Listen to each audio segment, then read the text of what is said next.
So, in the last lecture we learnt about electromeric effect. Electromeric effect के बारे में आपको लास्ट लेक्चर में मैंने बताया था कि ये एक टेम्पररी इफ़ेक्ट होता है और हमेशा वहाँ देखने को मिलता है जहाँ पर अनसैचुरेटेड सिस्टम होते हैं, जैसे जहाँ पर दो एटम्स मल्टीपल बॉन्ड से आपस में जुड़े होते हैं, जैसे डबल बॉन्ड से या ट्रिपल बॉन्ड से अगर दो एटम्स आपस में जुड़े हुए हैं तो वहीं पर आपको इलेक्ट्रोमेरिक इफ़ेक्ट देखने को मिलता है। और इसकी खास बात ये थी कि ये हमेशा किसी न किसी अटैकिंग रिएजेंट के प्रेजेंस में होता है। तो अगर कोई अटैकिंग रिएजेंट नहीं होगा तो आपको इलेक्ट्रोमेरिक इफ़ेक्ट भी देखने को नहीं मिलेगा। तो आपको मान लीजिए ये कार्बन है, कार्बन से मल्टीपल बॉन्ड से जुड़ा हुआ है या डबल बॉन्ड से या ट्रिपल बॉन्ड से जुड़ा हुआ है, और अगर कोई अटैकिंग रिएजेंट इसको अप्रोच करता है तो यहाँ पर आपको इसकी due to the electrostatic force of attraction ये जो पाई इलेक्ट्रॉन्स है ये ट्रांसफ़र हो जाते हैं towards one of the atoms, और जिसकी वजह से क्या होता है, इन पे चार्जेस डेवलप हो जाते हैं। तो इस टाइप के इफ़ेक्ट को हम लोग बोलते हैं इलेक्ट्रोमेरिक इफ़ेक्ट। दूसरी बात जो हमने आप लोगों को बताई थी वो ये थी कि ये दो तरीके का होता है, plus E effect and minus E effect. तो प्लस ई इफ़ेक्ट हम लोगों ने डिस्कस कर लिया, अब हम लोग डिस्कस करेंगे माइनस ई इफ़ेक्ट। माइनस ई इफ़ेक्ट पे क्या होता है कि suppose carbon is joined with a multiple bond, तो आपने प्लस ई में देखा कि कार्बन कार्बन से जब जुड़ा हुआ है तो यहाँ पर क्या होता है, हमेशा जो अटैकिंग रिएजेंट होता है वो इलेक्ट्रोफाइल होता है, तो इलेक्ट्रोफाइल अटैक करता है। यहाँ पर क्या है, कार्बन देखिए किससे जुड़ा हुआ है, it is attached to an atom other than the carbon. तो ये ऑक्सीजन से यहाँ पर जुड़ा हुआ है मल्टीपल बॉन्ड से। अब क्या होता है, ये हाईली इलेक्ट्रोनेगेटिव है, तो ऑलरेडी जो इलेक्ट्रॉन्स हैं डबल बॉन्ड के वो स्लाइटली शिफ्टेड रहते हैं टूवर्ड्स दिस इलेक्ट्रोनेगेटिव एटम, जिसकी वजह से इस पर प्लस और इस पर माइनस चार्ज आ जाता है। अब जब यहाँ कार्बन पर आप क्या देख रहे हैं, प्लस चार्ज। तो ये एक चीज़ और मैं आपको बताना चाहती हूँ कि कार्बन जब कार्बन से जुड़ा होता है तो हमेशा इलेक्ट्रोफिलिक एडिशन देखने को मिलता है, लेकिन जब भी कार्बन मल्टीपल बॉन्ड से किसी दूसरे एटम से जुड़ा होता है अदर देन द कार्बन, तो आपको यहाँ पर हमेशा न्यूक्लियोफिलिक एडिशन देखने को मिलता है। न्यूक्लियोफिलिक एडिशन क्यों? क्योंकि देखिए जो इलेक्ट्रॉन्स हैं वो इलेक्ट्रोनेगेटिव एटम की तरफ ट्रांसफ़र हो गए तो इस पे नेगेटिव चार्ज आ गया, अब कार्बन पे क्या आ गया, प्लस चार्ज। जब कार्बन पे प्लस चार्ज आ गया इसका मतलब कि जो कार्बन है वो इलेक्ट्रॉन डेफिशिएंट हो गया या उसके पास इलेक्ट्रॉन की कमी हो गई। जब कमी हो गई तो इस पर अटैक कौन करेगा, हमेशा न्यूक्लियोफाइल। न्यूक्लियोफाइल वो होगा जिसके पास इलेक्ट्रॉन्स ऑलरेडी प्रेजेंट हैं, it is rich in electron. Nucleophilic reagent वही होते हैं which are rich in electrons, और ये कहाँ अटैक करते हैं, जहाँ इलेक्ट्रॉन्स की कमी होती है। तो जब इलेक्ट्रॉन इस बॉन्ड के उधर ट्रांसफ़र हो गए ऑक्सीजन की तरफ तो कार्बन क्या हो गया, पॉजिटिवली चार्ज, और इस पर किसने अटैक कर दिया, न्यूक्लियोफाइल को। तो इस टाइप के, अब इसका मैं डेफिनेशन आपको बताती हूँ कि अगर जब भी carbon whenever the electrons of the pi bond are transferred to an atom other than the atom to which the attacking reagent gets attached, then it is known as minus E effect। यानी क्या मतलब हुआ कि अगर जो pi bond के electrons हैं वो उस एटम की तरफ ट्रांसफ़र हो जाते हैं जिस पर कि अटैकिंग रिएजेंट अटैच हो रहा है, तब तो वो प्लस ही इफेक्ट होता है, लेकिन other than the atom to which the electrons are transferred, तो इलेक्ट्रॉन ट्रांसफ़र किधर हो रहे हैं, ऑक्सीजन की तरफ, लेकिन जो अटैकिंग रिएजेंट है वो जुड़ किधर रहा है, कार्बन की तरफ। तो जब अटैकिंग रिएजेंट उस एटम से जाके जुड़ता है जिसके ऊपर इलेक्ट्रॉन ट्रांसफ़र दूसरे एटम पर हो गए, यानी कि इसका आप डेफिनेशन देखिए, माइनस ई इफेक्ट क्या होता है, when the electrons of the pi bond are transferred to the atom other than the atom to which the attacking reagent gets attached is called minus E effect. ठीक है, तो जब दो atoms, आपको बताया था प्लस ई में, ध्यान रखने की बात है, अगर इलेक्ट्रॉन्स जो हैं जिधर ट्रांसफर हो रहे हैं उधर ही जाकर के अटैकिंग रिएजेंट जुड़ जाए तो प्लस इफेक्ट।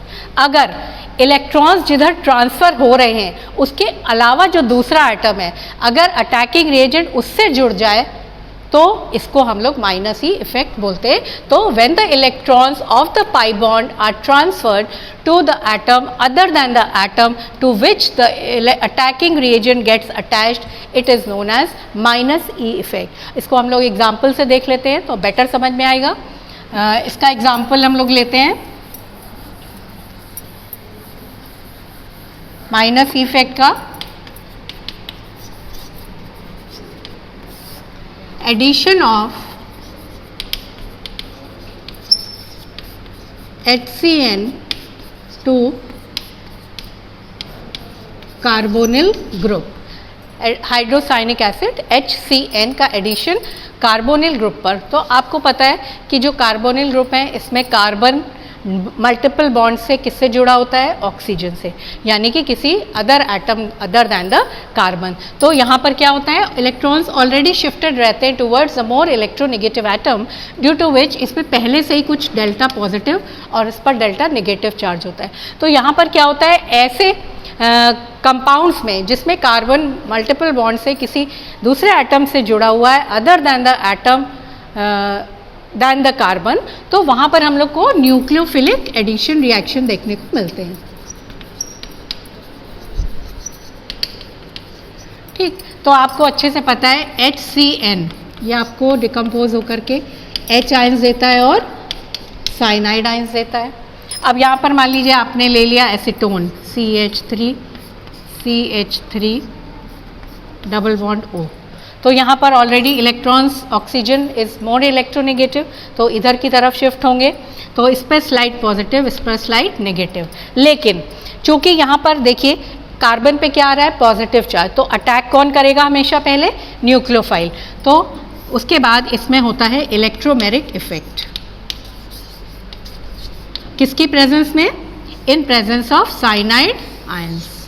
साइनाइड आयंस जो हैं वो इसको अप्रोच करते हैं, ये पॉजिटिवली चार्ज कार्बन एटम को, और उसकी प्रेजेंस में इलेक्ट्रोमेरिक इफेक्ट होता है जिसकी वजह से इलेक्ट्रॉन्स जो हैं वो ऑक्सीजन के ऊपर पूरी तरह ट्रांसफ़र हो जाते हैं और तब आपका बन जाता है CH3 C पे प्लस और O पर माइनस चार्ज। अब जब इलेक्ट्रॉन्स ट्रांसफ़र हो गए तो हमेशा पूरी तरीके से ट्रांसफ़र होते हैं। इंडक्टिव इफेक्ट में आपको बताया था कि जो इलेक्ट्रॉन्स हैं वो अपना मॉलिक्यूलर ऑर्बिटल छोड़ते नहीं हैं, वो क्या करते हैं, थोड़ा सा मॉलिक्यूलर ऑर्बिटल जो है वो डिस्टॉर्शन हो जाता है उसका, वो इलेक्ट्रॉन्स अपना मॉलिक्यूलर ऑर्बिटल छोड़ के कहीं नहीं जाते। लेकिन यहाँ पर क्या है, जो इलेक्ट्रॉन्स हैं वो पूरी तरीके से ट्रांसफ़र हो जाते हैं towards one of the atoms, और जब पूरी तरह ट्रांसफ़र हो जाते हैं तो हमेशा कंप्लीट चार्ज आता है। जबकि इंडक्टिव इफेक्ट में क्या था, हमेशा आपने देखा था कि वहाँ पर पार्शियल चार्जेस डेवलप होते हैं और यहाँ पर क्या हो रहा है, कंप्लीट चार्जेस आर डेवलप। अब जब इस पर O, तो यहाँ पर आपका साइनाइड आयंस आएगा, ये आपके इस पर अटैक करेगा तो आपको मिल जाएगा CH3 CN O-। ठीक है, अब जब O- है, अब यहाँ पर पहले न्यूक्लियोफाइल ऐड हो गया आपके पॉजिटिव चार्ज कार्बन एटम पर, अब उसके बाद क्या ऐड हो जाएगा, आपका इलेक्ट्रोफाइल। तो यहाँ पर आप इलेक्ट्रोफाइल को सेकेंड स्टेप में ऐड कर दीजिए, तो ये आपका कंपाउंड बन जाएगा, दिस इज एसीटोन साइनोहाइड्रिन। ठीक, तो ये एग्जाम्पल है आपका माइनस आई इफेक्ट में, जिसमें कि हम लोग ये देख रहे हैं कि जो अटैकिंग रिएजेंट है वो उस एटम से जुड़ता है जिसके ऊपर से इलेक्ट्रॉन ट्रांसफर होकर दूसरे एटम पे चले गए, जबकि प्लस ई में क्या है, अटैकिंग रिएजेंट उस एटम से जुड़ता है जिसके ऊपर की इलेक्ट्रॉन्स ट्रांसफ़र हुए हैं। तो दोनों में ये बेसिक डिफरेंस है। उसका एग्जाम्पल था addition of bromine to alkenes, और यहाँ पर इसमें आप देख रहे हैं addition of HCN to carbonyl compounds, और कार्बोनिल कंपाउंड्स में न्यूक्लियोफिलिक एडिशन होता है, जबकि जो आपके एल्कीन्स एल्काइंस हैं जहाँ पर कार्बन कार्बन से जुड़ा होता है वहाँ पर हमेशा याद रखिएगा इलेक्ट्रोफिलिक एडिशन देखने को मिलता है। अब एक चीज़, वैसे तो ये है लेकिन छोटा सा क्वेश्चन आ भी सकता है आपका, तो मैं आपको बता दूं कि ये जो रिएक्शन है addition of HCN to carbonyl group, it is accelerated in presence of strong bases, और जब स्ट्रॉन्ग एसिड की प्रेजेंस में इसको कराते हैं तो रेट ऑफ रिएक्शन जो है वो सप्रेस हो जाती है। तो ये कभी कभी पूछ लिया जाता है why rate of reaction decreases in presence of strong acids and increases in presence of strong bases. तो उसके लिए जो आप रीज़न देंगे वो ये है कि देखिए HCN आपको क्या देता है, H plus ions plus CN ions, और अगर कोई स्ट्रॉन्ग एसिड हम ले लें तो ये क्या देगा आपको, H प्लस आयंस और chloride ions.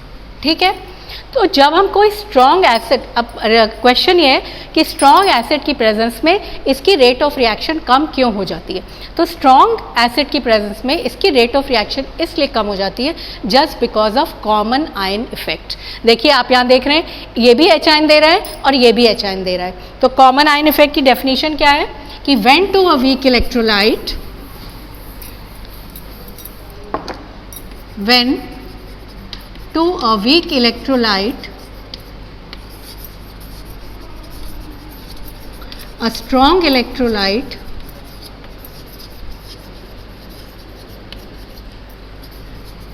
with common ion is added, when to a weak electrolyte, a strong electrolyte, weak electrolyte क्या है HCN, strong electrolyte क्या है HCl। तो when to a weak electrolyte, a strong electrolyte with common ion, तो common ion दोनों में क्या है, is added, then the ionization of weak electrolyte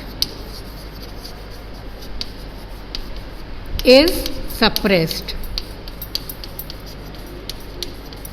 ठीक, तो अगर हम स्ट्रॉन्ग एसिड की प्रेजेंस में इस रिएक्शन को कराते हैं तो क्या होता है कि जो आपका वीक इलेक्ट्रोलाइट है इसका आयोनाइजेशन कम हो जाता है, और वीक इलेक्ट्रोलाइट क्या है HCN। जब इसका आपका आयोनाइजेशन कम हो जाएगा तो ये आयोनाइज होकर साइनाइड आयंस कम देगा। जब साइनाइड आयंस ही कम होंगे तो आपका रिएक्शन जो है वो, उसकी रेट जो है वो ऑलरेडी कम हो जाएगी। तो जो इसका रीज़न है कि स्ट्रॉन्ग एसिड्स की प्रेजेंस में इसका ये जो आपका रिएक्शन है इसकी रेट क्यों कम हो जाती है, तो उसका रीज़न है आपका common ion effect. Common ion effect की भी डेफिनेशन हमने आपको लिख दी है। तो इस तरीके से इलेक्ट्रोमेरिक इफेक्ट जो है ये आपने देखा दो तरीके का होता है, +E और -E। इसकी बेसिक जो कैरेक्टरिस्टिक्स हैं वो क्या हैं कि हमेशा मल्टीपल बॉन्ड्स में देखने को मिलता है। It is a temporary effect brought into play on the requirement of an attacking reagent. As soon as attacking reagent is removed, original condition is restored. और दूसरी बात, there is complete transfer of the electrons to one of the atoms, इसलिए क्या हमेशा ions बनते हैं। और तीसरी बात कि यहाँ जो इलेक्ट्रॉन्स हैं वो हमेशा अपना मॉलिक्यूलर ऑर्बिटल छोड़ करके दूसरे मॉलिक्यूलर ऑर्बिटल में चले जाते हैं, जबकि इंडक्टिव इफेक्ट में आपने देखा था कि इलेक्ट्रॉन्स अपने मॉलिक्यूलर ऑर्बिटल को छोड़ते नहीं हैं। तो ये हो गया आपका +E effect, -E effect and electromeric effect in detail. और इसके बाद मैं जो इसकी एक इम्पॉर्टेंट चीज़ और है कि मैं आपको इलेक्ट्रोमेरिक इफेक्ट और इंडक्टिव इफेक्ट में जो बेसिक डिफरेंसेस हैं वो मैं आपको इसके नेक्स्ट लेक्चर में बताऊँगी।